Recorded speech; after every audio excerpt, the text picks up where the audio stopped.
Еліміз бойынша Жамбыл облысында жол көлік оқиғасы көп тіркеледі. Өңірде биылдың өзінде жол апатынан қаза болғандар саны 28%-ке дейін өскен.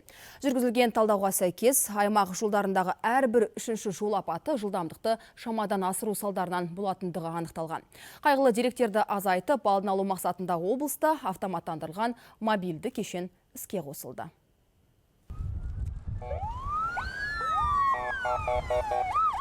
Міне, үстіне мынадай қондырғылар орнатылған 10 патрульдік автокөлік енді күндіз түні жұмыс істейді. Жол қозғалысын бақылап, ереже бұзғандарды анықтайды. Мобильді кешен Түркістан облысының шекарасынан бастап, Қордай ауданы мен Мойынқұм аудандар аралығында кез келген жерге қойылады. Мобильдік кешен облыс аумағындағы жол көлік оқиғасының көп орын алатын аумақтарында қызмет көрсетеді.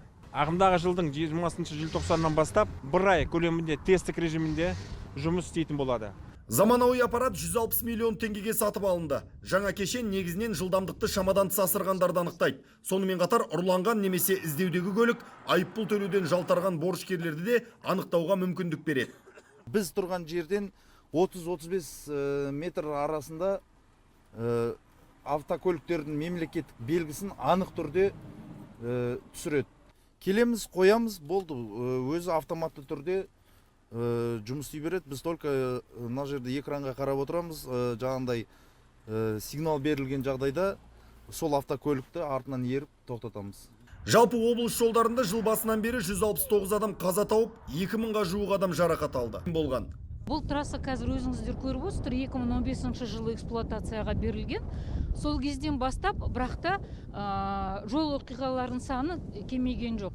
Өйткені айдаушылардың көлік иелерінің ішінде ешқандай жауапкершілік жоқ, тәртіп жоқ. Бұл енді бара-бара біздің бәрібір тәртібімізге ықпал етеді деп ойлаймын.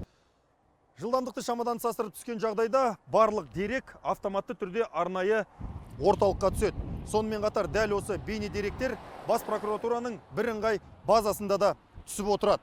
Ал бұл операциялардың барлығы полиция қызметкерлерінің ешбір араласуынсыз жүзеге асырылады. Яғни осы арқылы сыбайлас жемқорлықтың алдын алуда көзделіп отыр. Жалпы біз бұл деректі сіздерді айыппұлдан сақтандыру үшін айтып отырғанымыз жоқ. Ең бастысы жолда сақ болайық. Руслан Бақытбекұлы, Бақытжан Бапаев, Руслан Ахатіллә, қорытынды жаңалықтар, Жамбыл облысы. Ал Алматы облысындағы ірі